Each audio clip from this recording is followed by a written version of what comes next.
Hi there, Shelley, Wallace life coach here, and guess what? I'm 52 years old and just diagnosed with ADHD. Now that I know I have ADHD, inattentive type, it makes perfect sense that it's taken me about 3 months or more, maybe even, to write and record this blog. Since I was diagnosed in late August, I've spent many hours lost in my thoughts about how to approach this blog. I wanted it to be compelling, coherent, free from tangents, helpful, vulnerable, but not too vulnerable, factual, and, well, pretty much perfect overall. So why the agony over this? Well, truth be told, I go through this every time I write or produce any content for you, my friend, because, well, let's face it, painful rejection or amazing approval hangs precariously in the balance. And this particular blog is hitting extremely close to home for me right now. And so I've been endlessly thinking and ruminating about what to write and how to write it until I ruminated my way into a major state of anxiety. And not even my trusty old sidekicks, deadline and hyperfocus, could prompt me to take action. And so I procrastinated until my procrastinator was sore, eventually turning to my familiar vice, perfectionism, to keep away any potential progress, until it became really clear to me, especially as my new medication kicked in, that all of the thoughts, beliefs, and behaviors that were preventing me from writing this blog are the very things that I've been wrestling with my entire life. Like, these are the things that have held me back and held me down for as long as I can remember. You know, these behaviors are right in front of me, like preventing me from taking action, keeping me stuck in my head, creating cycles of disempowering emotions like guilt, fear, and shame. And I've spent 52 years expending incredible amounts of energy suppressing, compensating, and masking these things that I now know are clear symptoms of ADHD in women. And I did all this to avoid failure, rejection, and judgment. So what a roller coaster of emotions it's been since I embarked on the journey of getting myself diagnosed in the spring of this year. I've experienced everything from relief to despair, self-compassion to self-loathing, joy to anger, humility to shame, confidence to crippling self-doubt, and everything in between. But most poignant for me has been the bouts of grief that I have experienced for the little girl in me who demonstrated so much strength and resilience throughout the course of my childhood and my adolescence. I do occasionally find myself wondering, like, what might have been different for her and for me as an adult had the diagnosis come out sooner rather than now. Rest assured, I don't spend a lot of time living in the past, but I have allowed myself the time and the space to really sit with all of the emotions that have been coming up for me and, you know, treating myself with self-compassion so that I can really heal and grow. And so it's because of all of this that I was able to summon up the courage to finally share my story with you. I wanted to give you a little peek into my soul as I take this really big first step, well, not first step, but this particular step towards embracing who I truly am, proverbial warts and all. And hopefully in doing so, I'm creating a safe space for others to do the same. I'm also learning that there are a whole lot of other women out there who have gone undiagnosed and who, just like me, have suffered with an overactive inner critic, people-pleasing, perfectionism, procrastination, persistent bouts with burnout, because they've been performing and pretending their entire lives, perhaps due in part to ADHD. So yes, all of these behaviors are very, very common to ADHD women. And so I thought it might be helpful to share with you some of the symptoms that I have experienced and the ones that eventually led me to suspect that I had ADHD and prompted me to go and get diagnosed. And so you might see yourself or someone you know or care about in some of these symptoms. So here's the first: organized chaos. Women with ADHD tend to have everything but the kitchen sink in their purse, including but not limited to shopping receipts, expired makeup, petrified food, concerts and coupon tickets, long expired, prescriptions that were never filled, and the list goes on.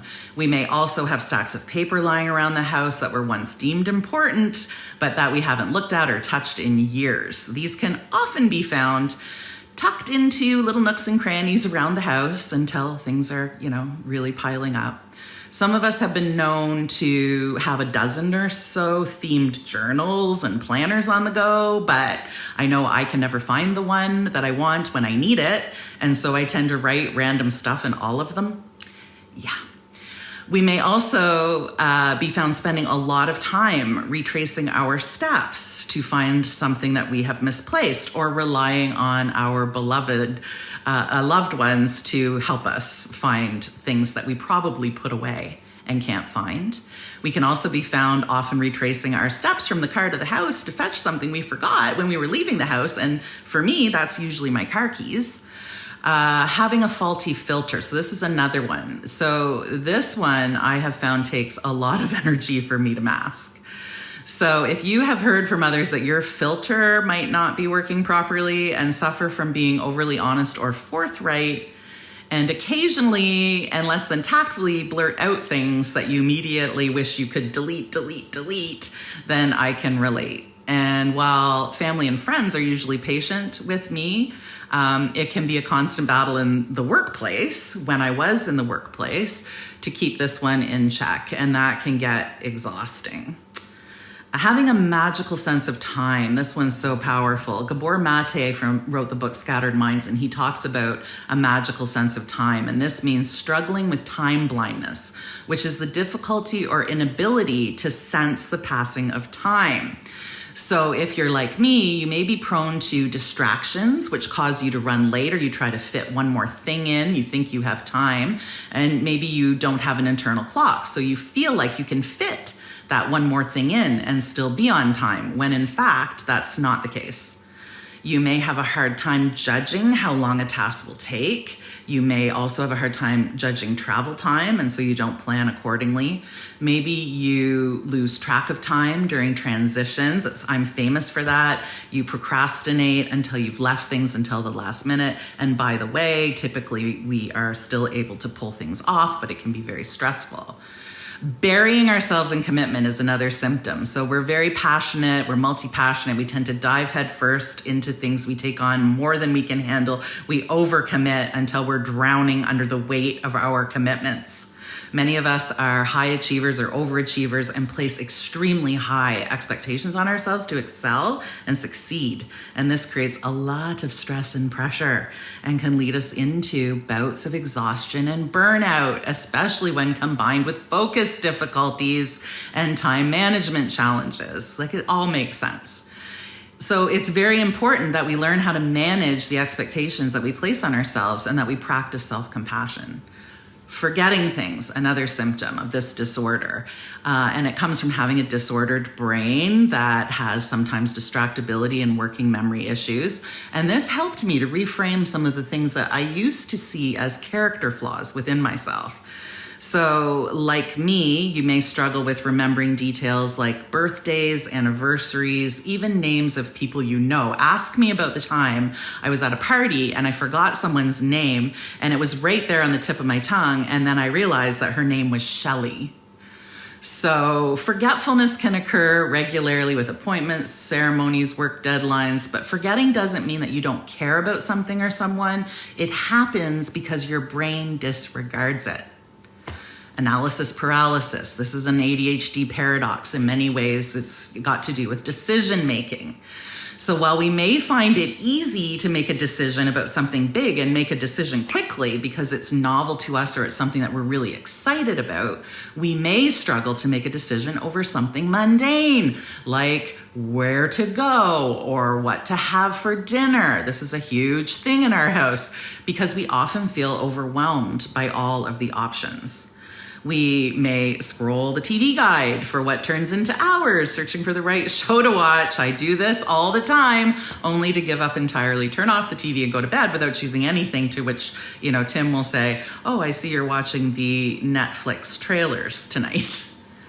Another symptom is boredom. Boredom is the enemy. People with ADHD really struggle with boredom. And so during the pandemic, when people like me are craving novelty and you're locked up in your house for 2 years, it really limits our exposure to new and novel activities. So this then led to me trying to convince Tim to move to Quebec and Nova Scotia and Mexico and everywhere over the course of the pandemic, because I was literally going crazy being cooped up in the house with no novelty to stimulate me, no new sights to see, places to go, activities to engage in. So in addition to that, we also really struggle with the mundane. So we often find chores like laundry and dishes difficult, and we'll often avoid these tasks until the very last minute. Waiting in line or waiting anywhere or for anyone feels like the worst thing that could ever happen, because these are also things that are perceived as mundane. Struggles with self-esteem. And this one makes me emotional because I have spent the last several years working on healing my relationship with myself through self-compassion and self-love and learning how to honor and assert my needs. Well, now that I know this about myself and what other women are going through, I'm even more passionate on showing other women how to do the same. I can see that this work is so critical for women with diagnosed or undiagnosed ADHD. And this is because we have experienced a lifetime of feeling like we never fit in. We have experienced a lifetime of messages that point to our shortcomings, resulting in feeling like we were not good enough, are not good enough, we're always falling short of meeting other people's expectations. We can be mislabeled as unmotivated, lazy, spacey, flaky, too talkative, or just being too much. And the list goes on. And so these kinds of labels, often handed out by parents and caregivers and employers and even healthcare workers, can lead us to feel defeated and inadequate. These disempowering feelings can then lead us to developing unhealthy coping strategies, such as escaping into TV marathons, substance misuse, binge eating, or what I like to call the big three, getting down with Netflix, chocolate, and wine, as a way to numb ourselves to those emotions. Criticism, perfectionism, people-pleasing, overachieving, these things are really at the root of our disempowering beliefs, and a lack of positive self-talk and encouragement have really led us to a place where we can feel really inadequate and incompetent. Emotional roller coasters. People with ADHD feel their emotions a lot more intensely than others. The way our brain is wired, we often struggle with being able to regulate our emotions and then also what to do with them as well. So this could look like having lots of emotional resilience in one situation to having a major meltdown over a minor setback in another situation. I learned very early on as a child to suppress a lot of my emotions, particularly anger, sadness, and fear. And that led to all kinds of emotional, social, and physical problems for me over time, because when we hold emotions in our bodies, they can make us sick. So hypnosis and working with the subconscious mind have been invaluable tools for me in assisting and getting in touch with my emotions, processing them and letting them go, so that I can be better able to regulate them more effectively and experience a greater sense of overall happiness and well-being. And this is one too, hyper-focus. This is when we become so absorbed in a task that we can't step away or stop thinking about it. Like when I spent all that time, I could spend 2 full days researching properties for sale on the East Coast. And this one time I found this beautiful lavender farm and it was right on the ocean. But I digress. So people with ADHD are often experts on a ton of random subjects because chances are it has become subject to our hyperfocus at one time or another.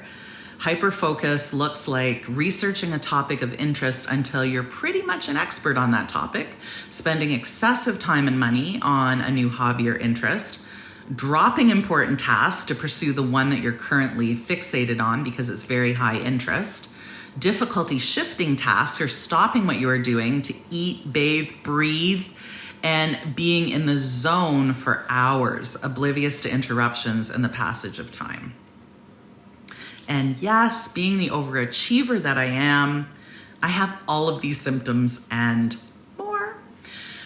So while having a diagnosis has brought so much clarity to me about why I behave the way that I do, it has also really highlighted for me along the way what my strengths are and how resilient I am and how much love and compassion I'm capable of experiencing and sharing with myself and others. And it's thanks to having ADHD and largely due to being, undiagnosed. And so I see these kinds of experiences as a massive opportunity for growth and for connection.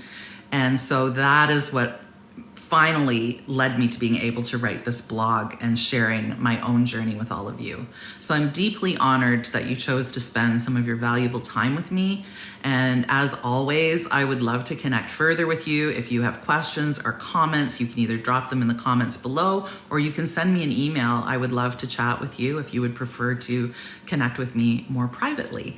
And check out my Instagram channel because in the month of December, I'm going to be sharing a lot of posts about ADHD, my journey with ADHD, and making connections between ADHD and some of the things that lead us to burnout, things that I've talked about in my coaching program for the last 5 years. So people pleasing, overachieving, the cycle of burnout, and so on. So I really hope that you will come and join me on Instagram or Facebook to share in some of that content as well. And as always, I wish you much love and much happiness. Mwah.